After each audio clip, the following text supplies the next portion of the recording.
Well, it's Halloween. It's trick-or-treat time. And you know what?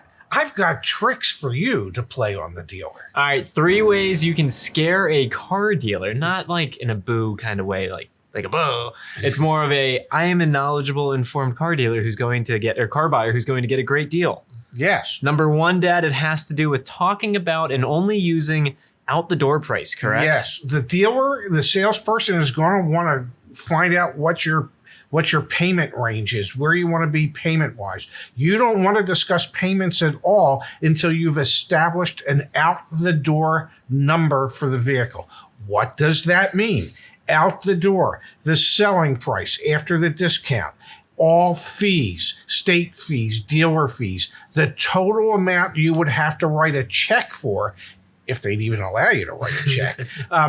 And then once you've established that, you can talk about payments with the finance manager, but nothing scares the salesperson more than having to review the selling price and all the fees as opposed to just talking about a payment. All right, and that leads into the second way to scare the dealer by being knowledgeable and informed, which is shop your financing. Do not just walk into the dealership, because most people are going to finance the purchase. That's fine. Do not just walk into the dealership, go into the F&I office.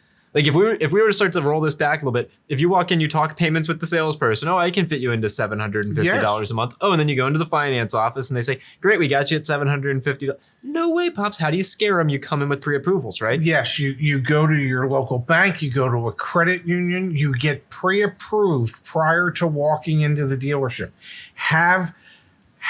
You need to have done your research to know what you can afford to buy if you are a payment buyer. What does that equate to into the total amount or total cost of the vehicle, the out-the-door price? So don't allow yourself to look at vehicles that are not going to fit into what you can effectively afford to budget for that car. So go get pre-approved for what you need. And then when the finance manager says, hey, great news, I was able to get you an interest rate of 6.9%, you can whip out your pre-approval, and nothing feels better than whipping that out, okay, and say, well, great. My credit union will do it for 3.9%. Let me know when you can get there. All right. And in today's market, numbers might be a little bit higher. Average used car interest rate is 9.2%. New cars 5.9% for the last quarter. But your point is well taken. One way to scare the finance manager, scare the dealer, is come in there with that pre-approval and don't just say, okay, you got me approved. That's fantastic. Yes. The interest rate on an auto loan at a car dealership is incredibly negotiable. It's a buy rate and a sell rate, and usually there's a markup of 2 points. Typically. Okay, so you got a lot of work to do as the car buyer to make sure you're negotiating that down. Having a pre-approval that's lower than the initial interest rate they approve you for is a great way to take control of that situation. Exactly. Thinking about getting auto insurance? Compare quotes from all the major carriers in one place. Join YAA.com/insurance. It's quick, easy, and no spam.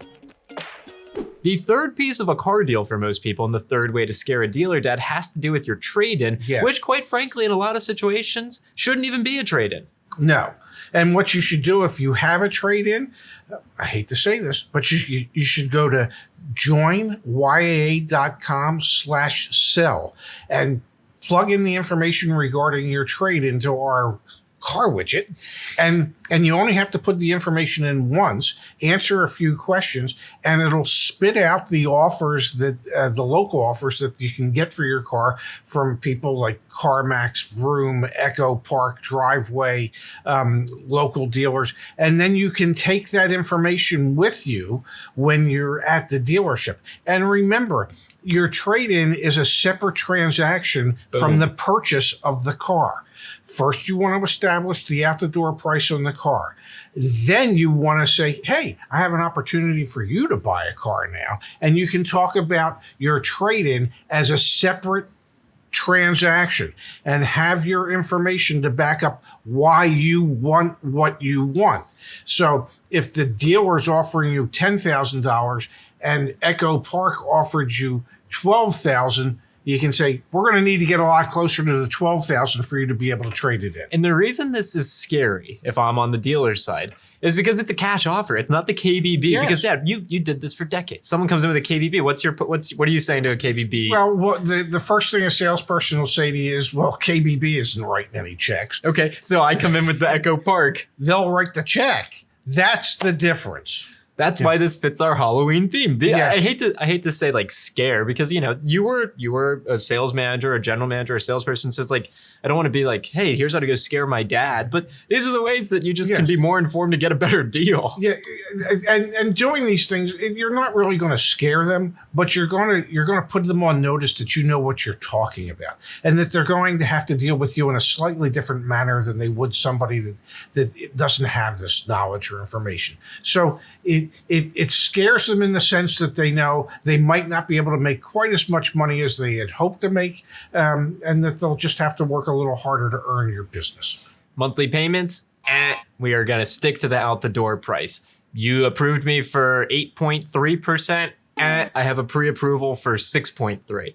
Oh, you offered me, $10,000 for my trade-in. No, thank you. Man, we could probably do such better sound effects in post-production. So my apologies. Hopefully Brandon can. Yeah. Echo Park's got me at 12 grand. Those are the 3 ways, the simplest ways. Put the dealer on notice, get a more fair car deal, and quite frankly, just put some money back in your pocket. Yeah, those are tricks on the dealer and treats in your bag. Woo!